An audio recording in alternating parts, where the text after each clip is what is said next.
Olá! Eu me chamo Clóvis Coelho e nós do canal Comando Semente da Luz estamos de volta. Hoje, dia 15 de novembro de 2024, feriado no plano material, mas para nós aqui e para o plano além da matéria, não há feriado, o tempo não para, ou o tempo é outro, né? A contagem é distinta. E a gente aproveita, inclusive, um feriado como esse, para fazer o quê? Para meditar, para respirar, para estudar. Coisas que, na verdade, eu venho tentando falar para vocês que não devem ser feitas de maneira exclusiva em dias especiais, em datas comemorativas. Não. A respiração, na verdade, é uma tentativa permanente de adestramento, de adequação, de você para com você mesmo, procurando comandar esse processo. E daí você aproveita e medita e ancora.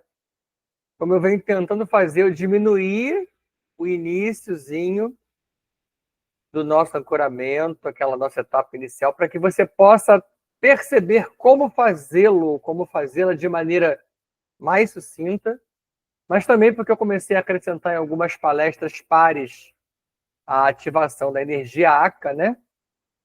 Hoje é uma palestra ímpar, hoje é a palestra de número 21. Então, a partir de agora, toda a palestra par, nós vamos ter aquele finalzinho com a ativação da energia ACA. E eu gostei muito, eu particularmente, o eu encarnado Clóvis, e recebi vários retornos de vocês. Então vamos à nossa aula de hoje que fala de Exu, nossa palestra que fala de Exu. E antes, inclusive, de focar aqui na pineal e na chamatrina, eu vou pedir para você aquilo que eu peço quase sempre, nas palestras principalmente. Abertura do seu leque, abertura da sua mente, que a gente vai falar já de um tema que é por si só, para a maioria das pessoas, não deveria ser assim, tá? Mas para a maioria das pessoas ele é estranho, polêmico, ele dá medo, ele é muito mal entendido, interpretado e, pior, julgado. O comparativo permanente de Exu e Pombagira com demônio, com prostituta, com coisa feia, com coisa pecaminosa, com seres do mal, tudo isso está muito longe da verdade. E a gente vai tentar, mais uma vez, nessa palestra de hoje, desmistificar isso, quebrar essa ideia que eu mesmo, quando ainda era o grande terreiro da Umbanda maravilhosa, dos vários locais que eu participei, eu tinha seríssimas limitações pela minha compreensão parca. Não que hoje tenha aberto demais o leque, não. Eu só angulei um pouquinho mais para fora para perceber o quanto eu mesmo estava sendo pré-conceituoso, o quanto eu estava julgando aquela história do povo de rua, um medo incrível, um pavor, um temor de uma coisa que é maravilhosa, que é poderosa, que está com você o tempo todo. E o Exu, ele é tão importante no seu projeto, a Pombagira é tão importante no seu projeto, que ela está com você, mesmo quando você não gosta dela ou dele. Eles trabalham com você, se apresentando com várias roupagens, com vários aspectos, se personificando de formas distintas, para que você não fosse, não ficasse, não estivesse ofendido. Quantos desses seres aparecem para aqueles seres devocionais, mas que precisam entrar num projeto como uma freirinha, como um anjinho, como um enviado, como um mestre, jamais com o aspecto original ou com aqueles aspectos metamorfos que eles podem fazê-lo para não ofender você, para não machucar você, como devem ter feito outrora comigo. Hoje eles podem aparecer da raça que for, da cor que for, do tamanho que for, porque eu já tenho uma compreensão um pouco maior comparada ao nada que eu tinha antes. E é o que eu tento passar para vocês aqui hoje. Então vamos lá focar aqui na nossa mente, na nossa pineal, no nosso coração, na nossa chamatrina, iniciar aquela respiração de 17 segundos com retenção e expulsão de uma série de elementos e painéis.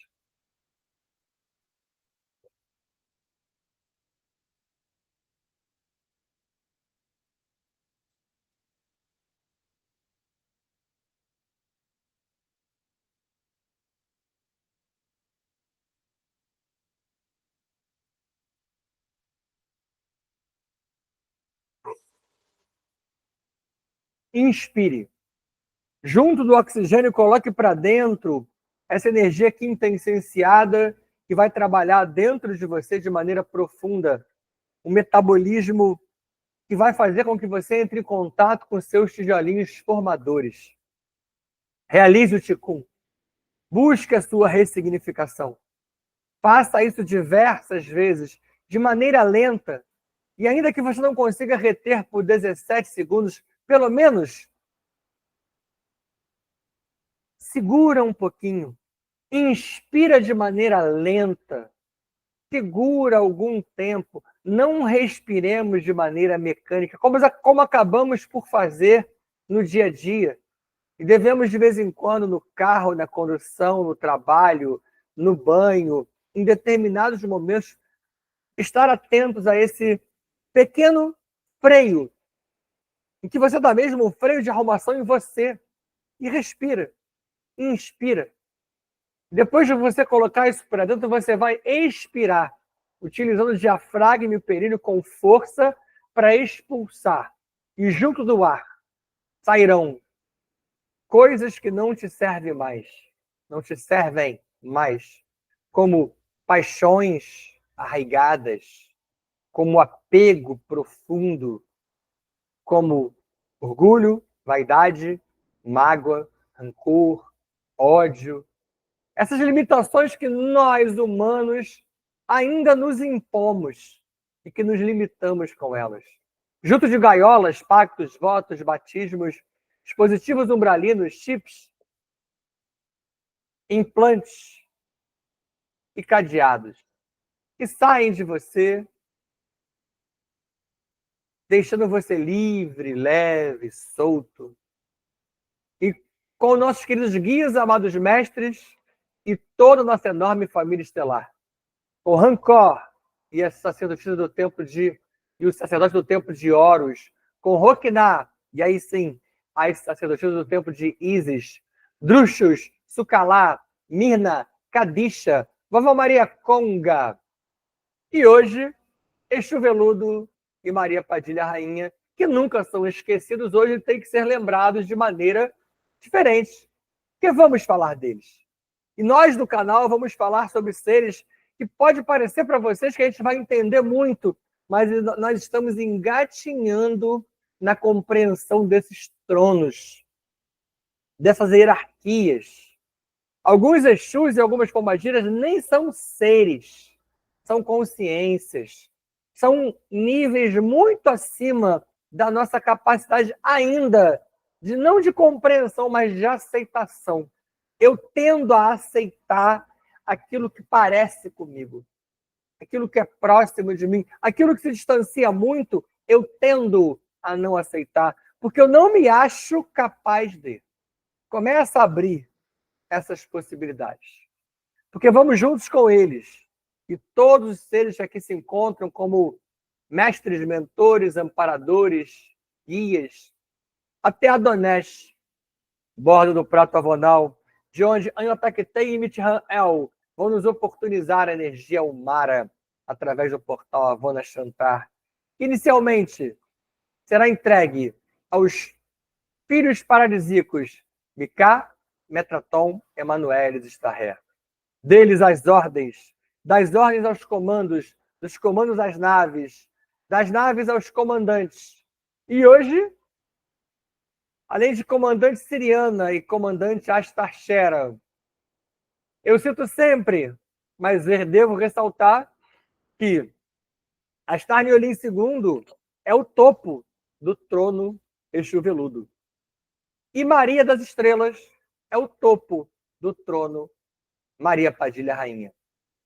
Que a gente vai estudar numa palestra que está chegando, é uma nova, que não veio aqui no canal ainda, que eu vou falar hoje sobre Exu, e a gente fala um pouquinho de Pombagira, mas elas merecem os tronos, os assuntos, a palestra dela. Apesar desse ela aqui também ser muito relativo, porque pela metamorfose eles também modificam a questão do gênero. Mas, em geral, Exu é Exu, Pombagira é Pombagira. E a gente vai falar sobre Maria das Estrelas. Tá? Um dia, quem sabe, eu fale sobre Astar e Olim II, e vocês têm que compreender que quando a gente não fala sobre certos assuntos ainda, é porque nós estamos tentando aprender. O assunto chega, a informação chega, mas você tem que lidar com ela. Nem todo assunto que está aí à nossa disposição no Cosmos, a gente aqui do canal domina na íntegra. Aliás, domínio na íntegra, na verdade, é de quase nada.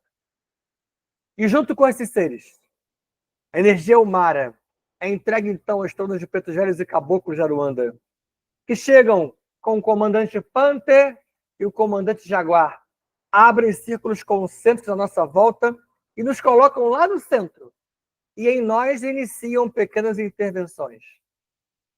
E aí a energia Umara é entregue a Exu Veludo e a Maria Padilha Rainha, que formatam o nosso Merkaba de proteção coletivo, uma redoma dourada que nos cerca, vinculados às nossas tronqueiras, e nós lá naquele centro que eu coloquei, montando o nosso Merkaba de proteção local, individual. Dali, vamos todos juntos a Gaia, Ista, Pachamama, Nanamburuquê. Solicitar aos 7 dragões Elohim Kumara a ascensão da energia telúrica e do cristal orgânico Astrastone, que chega às solas dos nossos pés, tornozelos, joelhos e quadris, ancora no chakra básico, o Muladhara, o chakra raiz, que se liga ao corpo átmico, lá da tríade superior, e atrai a energia do Kundalini, que ascende por dentro de nós como duas serpentes douradas, que chega até a sua chama trina, ligando o motor Taurus, ascendendo até a sua pineal, encontrando energia Umara que juntas geram uma simbiose quântica que abre a nossa mente e estuda pelo chakra da coroa, ampliando nossa enorme malha toroidal. Kan Sham Fam. Kan Sham Fam. Kan Sham Fam. Jai Jai Shivam Shivam Cara. Jai Jai Shivam Shivam Cara. Hareum. Hareum. Hareum Cara. Hare Hare. Hare Hare. Om Cara. Assim é. Assim está feito. Me perdoem se hoje eu estiver muito entusiasmado, porque além das palestras em si fazerem isso comigo, essa palestra é uma daquelas que me faz ficar muito interessado em passar para vocês esse tipo de conhecimento. Aliás, a partir de agora, da 22, da 23, da 24, chegarão as palestras que já existiam, que estão completamente novas, e chegarão as palestras novas, várias novas. Várias, a gente já passou de 30, e a gente vai chegar nessas novas todas. Com todo respeito, elas estão bem bonitinhas, elas estão bem interessantes, e valerá muito a pena trocar essa informação com vocês. Mas volto a repetir, são sementes para reflexão, e você deve usar isso aqui como um saber a ser trabalhado. Não uma verdade, sim algo para você lidar e avaliar até onde você compreende. Conselho Shamuna. Na organização dos universos biológicos estão as ordens, e uma dessas ordens é a ordem Lano Nadeg. Que, coincidentemente, né, é o que eu vou começar a aprofundar com vocês nas aulas do nível 1. Nas aulas do nível 1, a partir das próximas aulas, você verá que a gente vai se aprofundar na ordem micaélica, na ordem Lano, na ordem Vorô, na ordem Gorô e na ordem Melki. Todas elas serão mais um pouco trabalhadas. Elas vêm sendo, mas a gente vai aprofundar um pouquinho mais. E aí bate justamente com a chegada do Conselho Shamuna, que você vai ver que tem a ver com o nosso queridíssimo Exu, em linhas gerais. E essa ordem, especificamente, é a que cria e sustenta o nível material, e que é consorciada aos filhos paralíticos. E também são tidas como construtoras dos universos locais. Essas ordens são chamadas de construtoras dos universos locais ou matrizes de cocriação. Lembra quando a gente viu no mito do ovo cósmico o paraíso, o nível perfeito, um nível abaixo, a tal da espiritualidade operacional, depois abaixo, a tal da espiritualidade laboratorial, de onde vieram os seres mudando de nível, lembra? Para tentar experienciar percentuais de perfeição menor, até que, não satisfeitos com o laboratorial, eles geram um nível a mais, a tal da faixa de matriz de cocriação. Nada disso eles fazem por conta própria.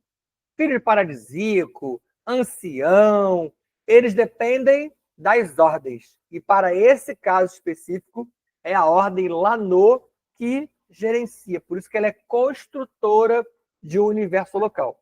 Um filho paradisíaco, ou a quem ele deu o direito de atuar junto com ele no seu universo local, depende desses outros seres, hierarquias, postos.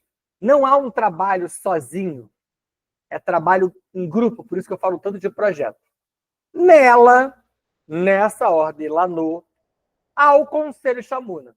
Lembra daquela história de subdivisão de braço? É isso.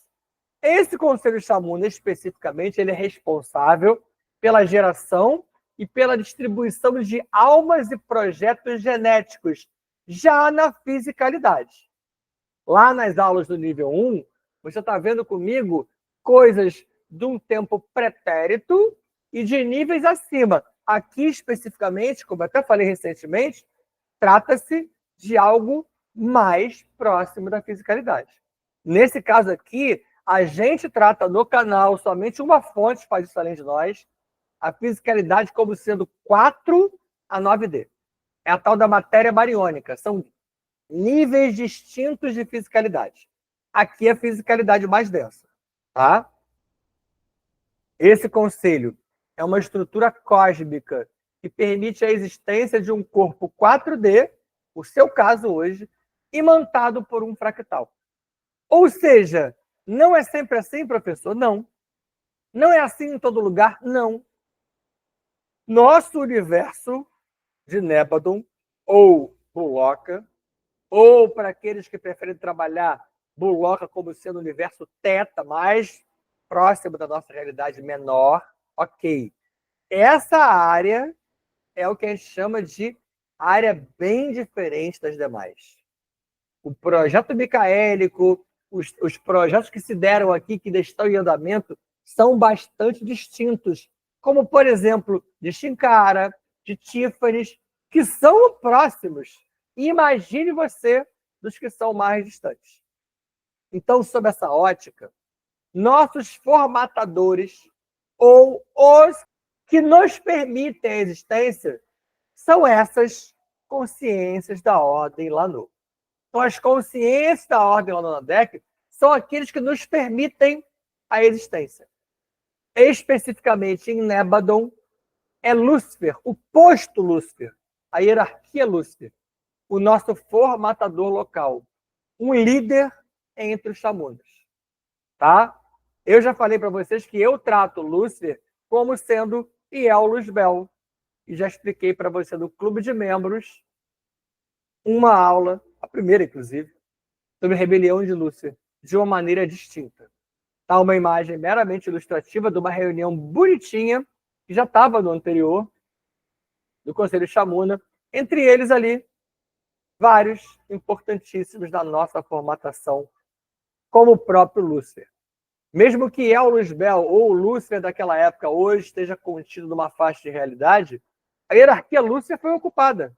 E alguém, um ser, uma consciência, lá está trabalhando em prol dos mesmos projetos que ele sempre esteve vinculado. Vamos lá, a participação no NAC de novo, né? Você vê que a gente volta para eles toda hora. Já que eu falei de criação, de vida, de genética, no contexto de possibilitar a existência, a nossa, os Anunnakis chegam à Terra e a gente vem estudando muito isso, né? São coisas que em alguns momentos eu preciso repetir porque são fundamentais para você entender o nosso passado. Mas para quem não entendeu, no Clube de Membros eu estou me aprofundando muito em Anunnaki. Tem várias aulas que falam de Anunnaki, que repetem sobre Anunnaki. Já falei de Marduk. Quando acabar Pandora, eu vou abrir uma aula sobre Inanna, que é uma Anunnaki que traz um outro olhar sobre várias questões que a gente coloca aqui. Então eles chegam à Terra e eles geram os Lulos, lembra? O tal do Projeto Lulo. Como está aqui na imagem, ó. A criação do tal do Sapiens, você como Homo sapiens sapiens, não como Homo religiosos, mas como Homo sapiens sapiens, vem de um Projeto Lulo, que inicialmente queria fazer desses seres o quê? Trabalhadores. Então, realmente foram pegos inicialmente animais, primatas, neandertais, Homo erectus, Homo habilis, e ali foi feita uma manipulação, ó lá, pum! Uma imagem de uma modificação genética que gerou o quê? O Homo sapiens. E aqui essa interessante imagem no final dele como trabalhador, ó. Era isso que o Anunnaki queria no primeiro momento. Ele nunca imaginou que ia criar você da maneira como você é, com esse escrutínio, com esse raciocínio. Quem falou sobre isso, quem avaliou isso, foi Ningizida. E você está vendo isso comigo no Clube de Membros, que é o Thoth, ou o Hermes Trismegisto. Tá? Então, esse sim olhou para aqueles humanos e falou assim, isso vai dar bom. Mas foram muito poucos que tiveram esse tipo de reflexão, porque eles não têm essa reflexão como você, humano, tem. Então, no início, os Lulos eram para serem escravos humanos dos Anunnakis. Anu, aquele líder máximo, se estabelece como Deus dos humanos, no lugar dos deuses da época. Ué, outros deuses, professor? Claro, já existiam outros deuses. E a gente já vem estudando isso aqui no canal aberto e lá no canal fechado, quando eu falo sobre a Suméria de maneira mais profunda.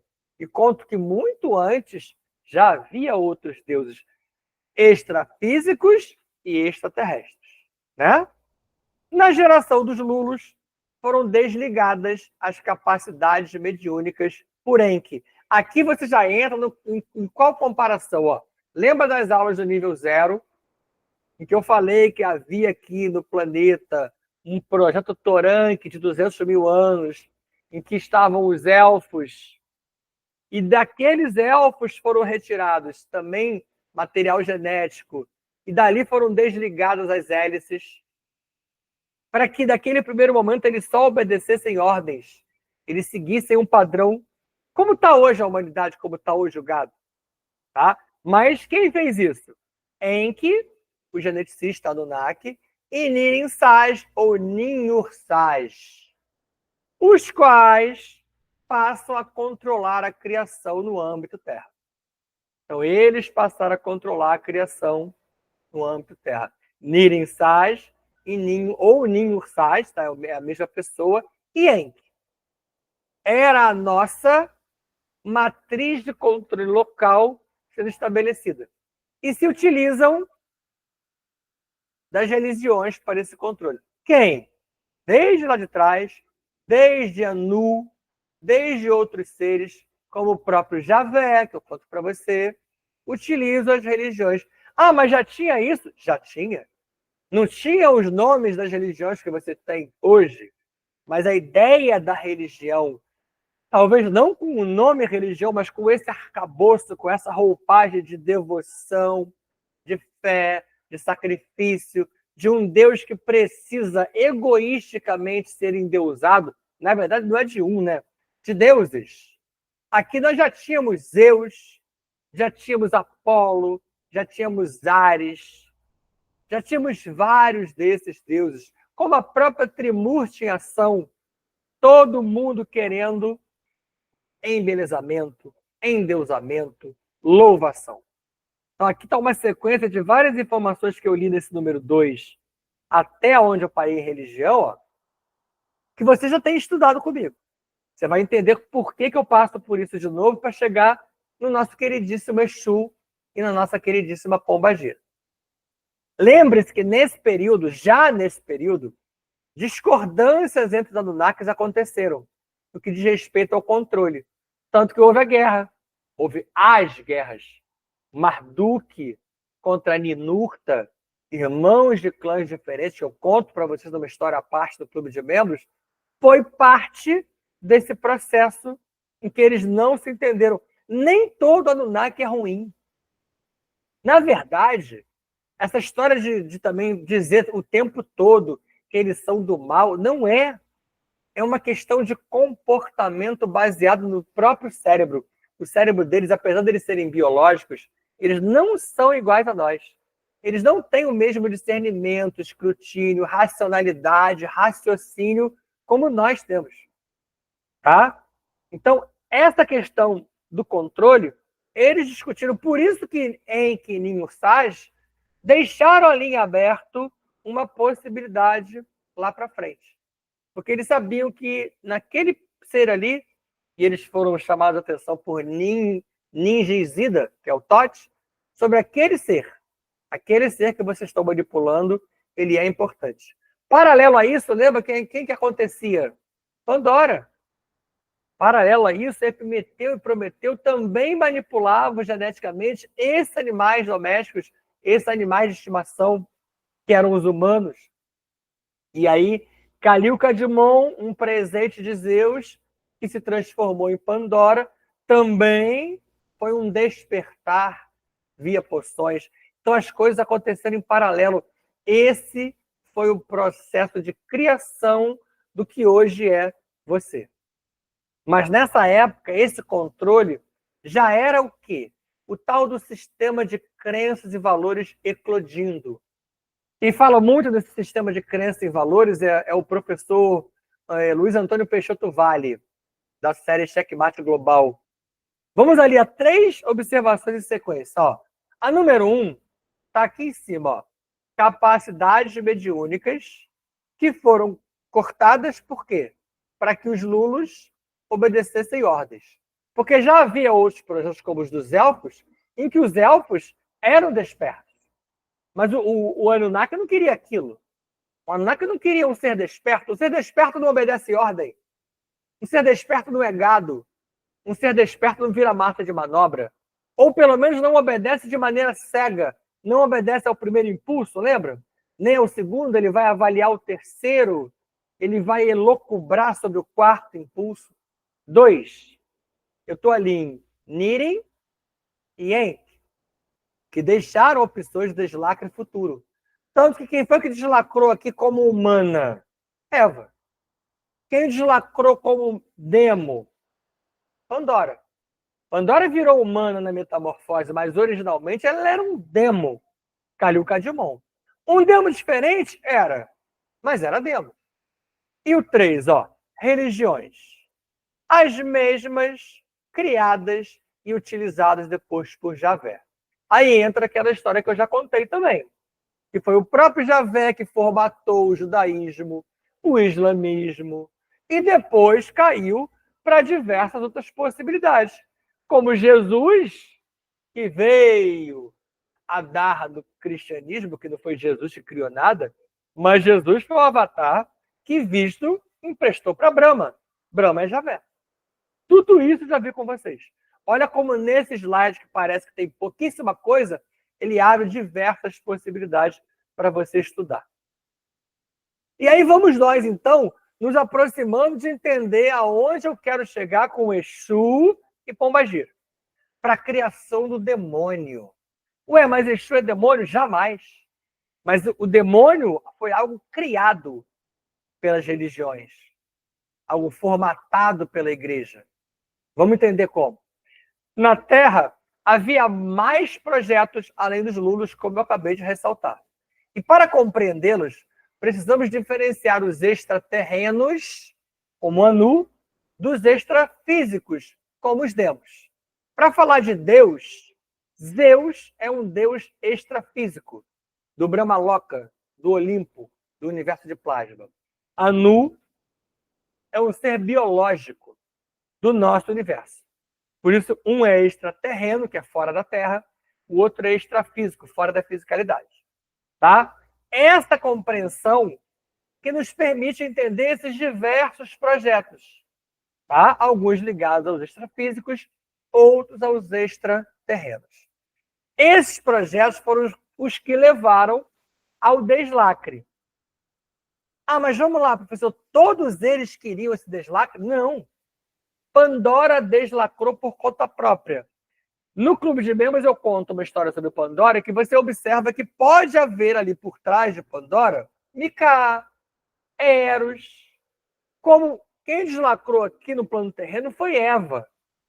Mas pode haver por trás dela os mesmos seres, influenciando através de Lilith, que eu contei para você também. E aí toda aquela sequência de Pandora, Pirra, Noreia, Eva, são filhas e descendentes dessas gerações de seres que foram deslacrando ao longo do tempo. Deslacra que você pode começar a imaginar que até começou com Shiva lá no Brahma, quando ele socou Brahma e falou assim, acabou a sua criação de anjo clone. Ou com Yael Luzbel, que em capela despertou um vírus mental e falou assim, está tudo errado nessa criação. Como resolver isso? Então são essas questões. Quando você desperta e modifica-se, quando você desperta e não aceita mais o que está imposto, você é um que participa desse deslacre. Que na Terra, entre os humanos, se encaminhou com a ativação daquilo que a gente estudou do nível 0, lembra? Ó? Da mediunidade perdida desde Mu, e que resgatou as memórias interestelares. Mas olha que, onde a gente cai, ó. Que explodiu com quem, ó? Tá aqui, ó. O BS1, memórias interestelares. Quem começou a fazer isso? Yael Luzbel, Lúcifer, em capela. Pandora, o Khalil Kadmon, Demo, que metamorfoseou-se humana. Eva, que tomou a poção e falou assim, olha isso, Jesus. Jesus, perdão. E falou assim, olha isso, Adão. E deu para Adão a mesma poção. E Adão falou, ih, olha. E o próprio Jesus, que sem poção, que sem metamorfose, pegou a agenda de Javé e falou assim, não vou cumprir isso. Mas não vou mesmo. E por isso foi crucificado. Javé, contrário ao deslacre, criou o mal. Essa ideia do mal, por isso que eu falo para você que essa coisa dual que nós temos que trabalhar aqui na Terra, de alto e baixo, certo e errado, feio e bonito, bem e mal, isso é uma criação. Quando nas aulas eu falo tanto para vocês que não existe como entender a Inhotak Saraten somente como sombrio e mal, é um projeto diferente. Exagerou? Errou na mão? Sim. Mas era uma proposta que era diferenciada desde o início. Javé começou a olhar para o próprio umbigo cada vez mais. E ele criou um mal. O que era um mal? Um algo, um alguém a ser temido. E associou esse mal ao ser liberto. Sempre dizendo que quem sai do padrão, quem foge da corrente, quem sai das leis, está errado. Não é assim que as religiões fazem? Não é assim que as igrejas falam para você? Que Eva errou, Eva pecou, Eva saiu dos planos do Criador. Jamais Eva percebeu o problema da criação e passou adiante. Aqui o mal, está aqui, ó, a BS2, é simbolizado pelos contrários ao controle. E somente mais tarde que surgiu o diabo. A gente vai ver isso hoje, tá?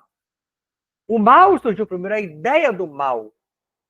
Esse aqui, ó, que você olha para essa imagem e fala assim, é o demônio. Não é? Não é. É um ser demo. A gente tem que perder essa mania de achar que todo olhinho vermelho, todo chifrudo, e o meu julgamento de feio, porque eu não vejo ele feio, mas o meu julgamento de feio é demônio. Esse é um ser demo. Esse é Hades, que numa palestra que está chegando de novo, quebrando a barreira do inferno, a gente esclarece bem quem é Hades, quem é Satã, quem é Lenion. São seres distintos. Esse é Hades das mitologias, e que também não é o diabo, e nem mesmo é do mal. Ares é irmão de Zeus.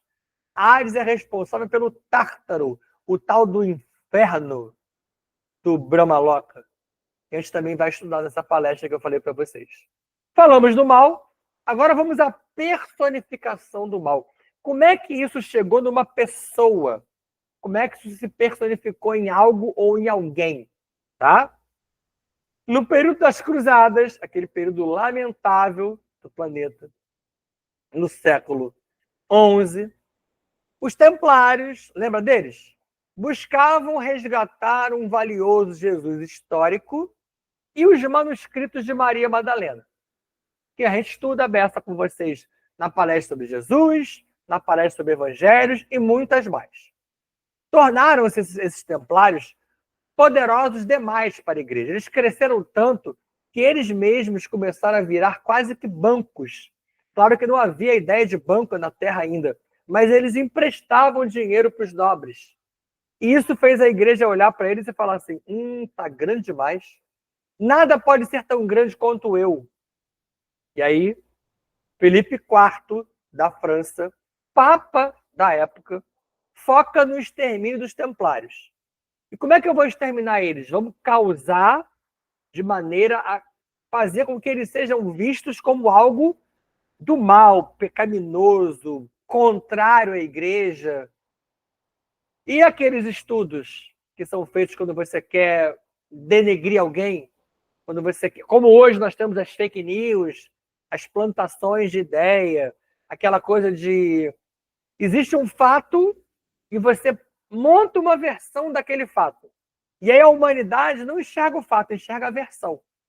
Como tudo no planeta hoje, você tem as versões. Você não está lá para ver.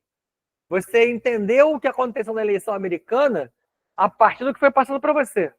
Você entendeu sobre a inundação na Espanha recentemente, em Valência, com a versão que apresentaram para você.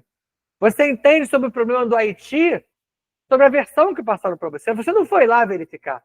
Raros vão até o local e estudam de verdade e têm uma versão própria. A gente recebe versões. Por isso que eu falo para vocês, o que a gente faz aqui no canal?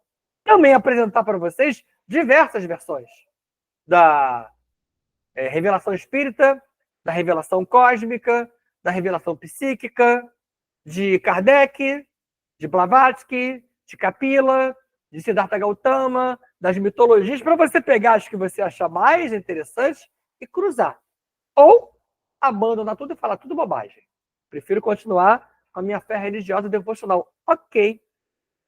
Só que essas versões todas também foram trabalhadas por essa igreja da época. E eles tentaram fazer o quê? Exterminar os templários. Para isso, eles descobriram que os templários homenageavam Shakma. Quem é Shakma, professor? Shakma é Vishnu. Shakma é a segunda Sefirá, representada por uma cabeça com chifres. Olha de novo aquela ideia do cabeça com chifres. Só que nessa época aqui, século XI, uma cabeça com chifre era sabedoria.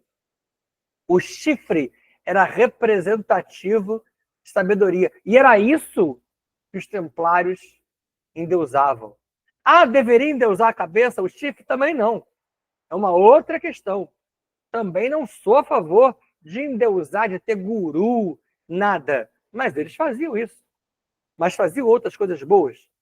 E essa questão de endeusar uma cabeça com um chifre, que para eles era conhecido como Baphomet. Se você procurar aí em Baphomet, você vai ver que várias associações fazem Baphomet como demônio. Baphomet como diabo. Tá aqui, ó, uma imagenzinha do que é o Baphomet. Você olha para isso e fala o quê? Diabo, demônio. Não é Baphomet. É a sabedoria, é Shakma.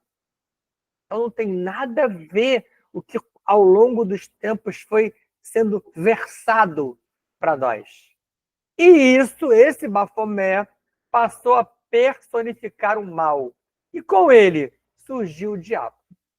Depois eu volto ali para baixo, só para não passar batido essa importantíssima imagem que eu já venho trabalhando, mas que no Clube de Membros eu vou abrir uma aula só sobre isso, para falar sobre isso aqui, eu demorei um tempão para entender essas 10 emanações da Cabala.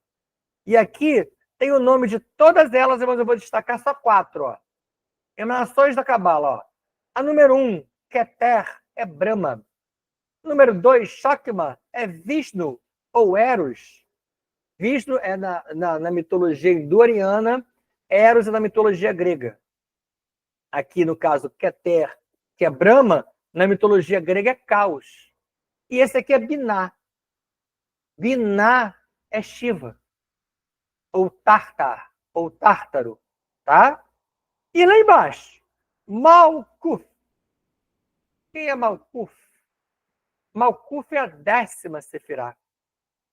Malkuth é Sofia. Esse aqui é Shakman. Esse aqui embaixo é Rockman, ou Sofia, o Cristo cósmico, aquele que cedeu os elétrons para o nascimento de Jesus, que eu já falei para vocês também. Então, lá embaixo, ó, além disso, eu acabei de contar aqui para vocês, as mitologias abordavam sobre anjos bons e anjos maus, demos bons e demos maus, homens bons e homens maus, deuses bons e deuses maus. A partir dessa ideia aqui do diabo, a partir do mal estar localizado em algo ou em alguém, virou assim, ó, anjo é bom, demo é mal. Quem criou isso? A igreja. De uma hora para outra, num concílio como aquele de Nicéia 325, eles estabelecem verdades com explicações 1000 para que você se sinta imposto a crer naquilo. O sincretismo religioso. Uma imagem maravilhosa de um Exu Pinga-Fogo. Esse é novo, né? Eu trouxe um novo Exu Pinga-Fogo para você ver que nem todo Exu tem aquelas imagens que você achava que tinha, tá? Falando da imposição que a gente viu no slide passado, ó. Mas essa imposição do mal só é aceita por religiões dogmáticas, que é a maioria, né? É a maioria. Enquanto as escolas de saber, que eu já falo sobre isso há muito tempo com vocês, como Umbanda e Candomblé. Ah, professor, só Umbanda e Candomblé? Não. Já falei para vocês sobre o jainismo, está na aula de religião, palestra, perdão. Já falei para vocês sobre uma sinarquia de Ayodhya, que foi maravilhosa. Apesar de algumas ressalvas aos seguidores, o taoísmo e o budismo, na sua lógica, são muito legais. O confucionismo é muito legal. Na palestra de religião nova, que aí vai demorar um pouquinho para chegar, eu apresento novas ideias sobre todas elas. E aí cito essas todas que eu citei e mais algumas. Essas escolas, Umbanda e Candomblé, até hoje cultuam os orixás. Não se deixam levar por imposição do mal. Dentre os quais, orixás, Ademos e Biodemos. A gente viu isso aonde? Na palestra sobre orixás, que também já está renovada, mas vai demorar a voltar, né? Mas que não são demônios. Não são o diabo. E mais à frente no tempo, junto com os povos escravizados, surgiu aquele sincretismo religioso que a gente já conhece bastante. Com o sincretismo nasceu o culto a Exu no Brasil. Tá? Eu vou direto para a observação para poder ficar bem claro. Ó. Nasceu o culto a Exu no Brasil, olha só. Não que Exu tenha nascido no Brasil, tá? Você vai ver comigo mais adiante ainda hoje, que é muito mais antigo. Nasceu o culto a Exu no Brasil. Acessar Exu, segundo a Umbanda Sagrada e o Candomblé Sagrado, é ativar uma energia cósmica. Nas mais igrejas, submissas ao governo oculto, atacam Exu e atacam Pombagira. Pombagira, que é a contraparte equilibra Exu. Eles fazem isso para quê? Para impedir o crescimento das escolas. E o crescimento da lógica de Exu. É um medo de Exu assustador. Por isso, porque Exu é poderosíssimo. E ele não faz a menor questão que a igreja reconheça ele. Ele é o que é por si só. Que no passado, essa ideia de Exu, de Pombagira, com vários nomes, estiveram entre os sumérios, entre os celtas, entre os druidas, entre os gnósticos, entre os egípcios e entre os atlantes, só para citar alguns. E todos esses estudos desses povos, a gente está fazendo devagarzinho no clube de membros. Aí a gente chega na demonização de Exu. E aí eu vou direto na imagem, mais uma vez, outra imagem de um ser demo, que apesar de parecer um anjo, poderia pensar num anjo clone, tem muito ser demo que tem asa. Só um detalhe, para não parecer aqui que a gente faz culto, né? Eu falo tanto de Eulus Bel, nós não fazemos culto a Lúcifer, tá? A demonização de Exu. Sustentado pelo Conselho Chamuna, Lúcifer, o posto Lúcifer, ou Eulus Bel, aquele que eu trabalho com você do canal. Na lógica do Conselho Chamuna, é o Exu Xoroquê, o Exu maior, o detentor da energia da criação, que nós vimos no primeiro slide, lembra? Ou dos genes. E para que esse ser, que eu aqui coloco como ser, não ganhasse força, o GO liga a imagem de Lúcifer ao mal. E assim ao demônio. Olha a palavra demônio como ela é interessante. Ó. Demônio. Então, dentro da palavra demônio, tem o demo.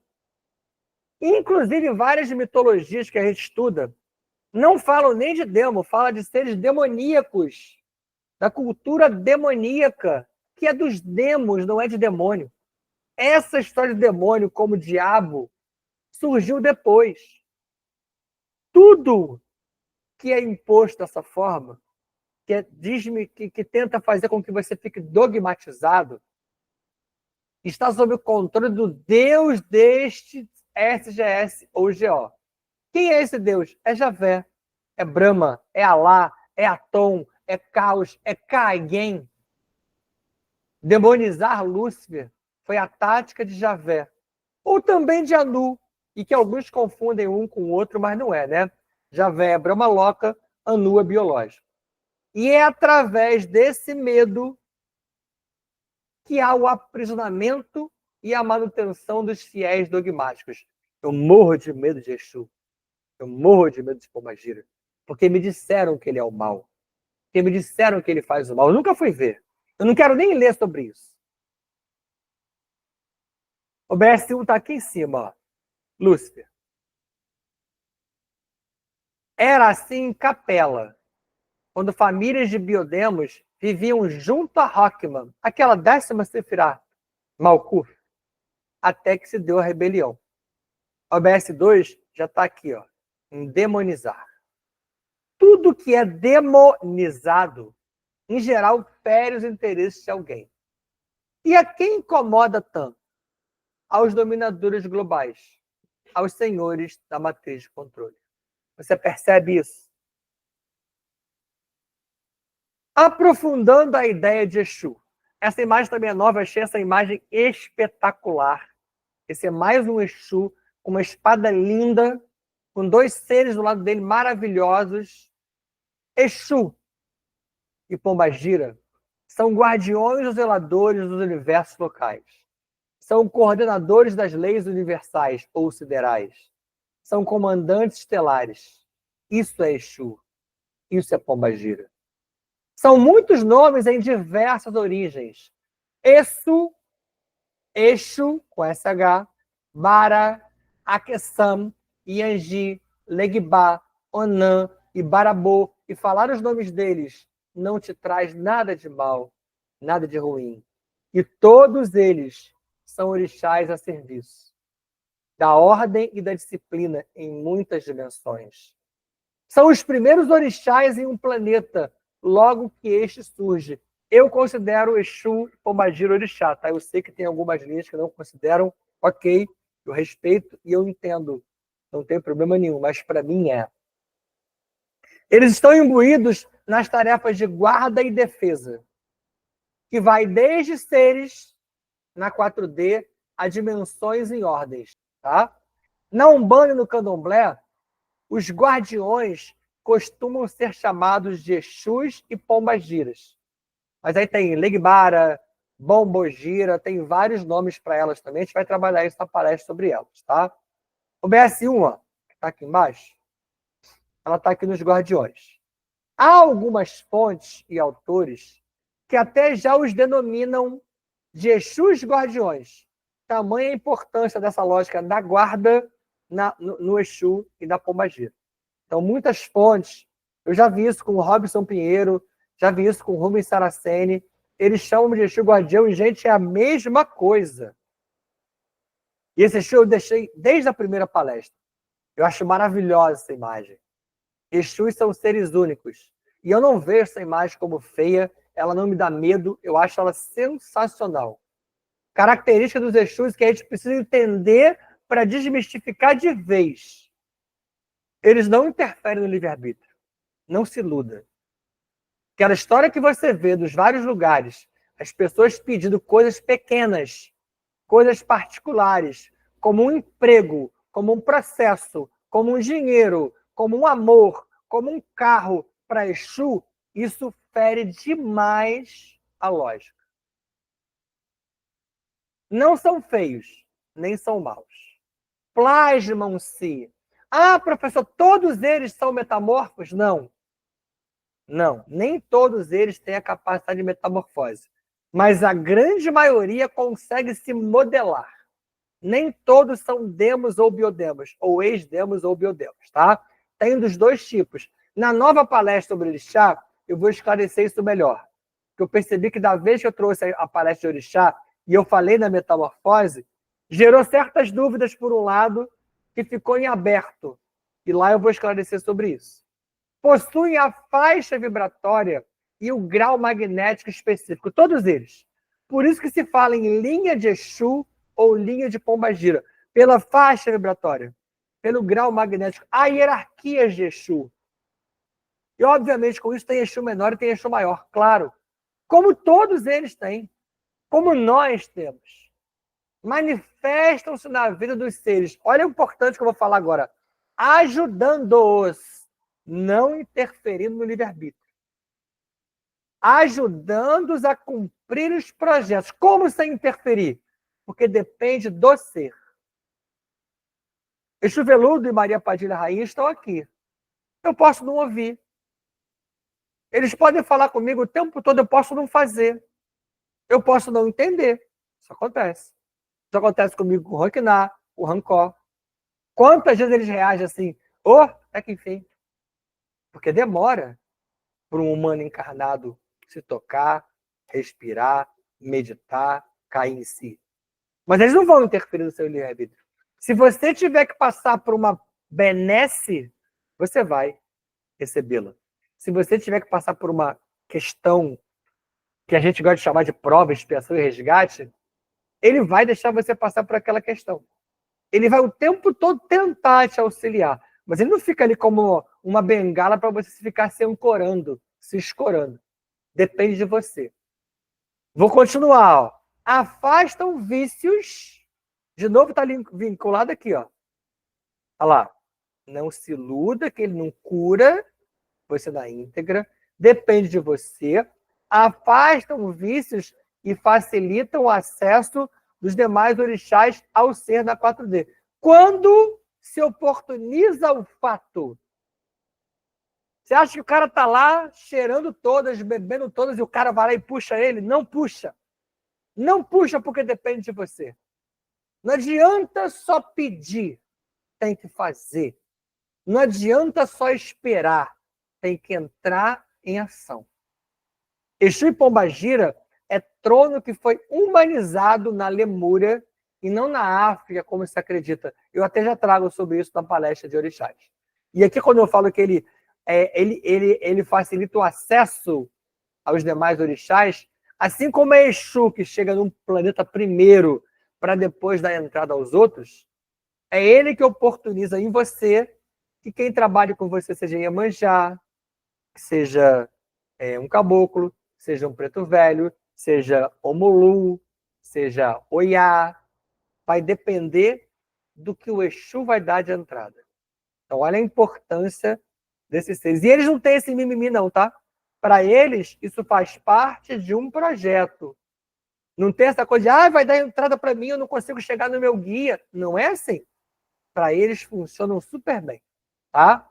O BS1, ó, tá aqui no humanizado. O humanizado da Lemúria mostra que a origem mesmo de Exu é sideral. E há tempos imemoriais. Eu não estou falando que eles são Xamuna, então é fora daqui. Né? Exu e Pombagira são veículos de manifestação da magia, verdadeiros agentes universais, que dividem-se em 7 comandos. Esses 7 comandos eu trabalhei com vocês quando eu comecei a dar palestra de Exu no canal.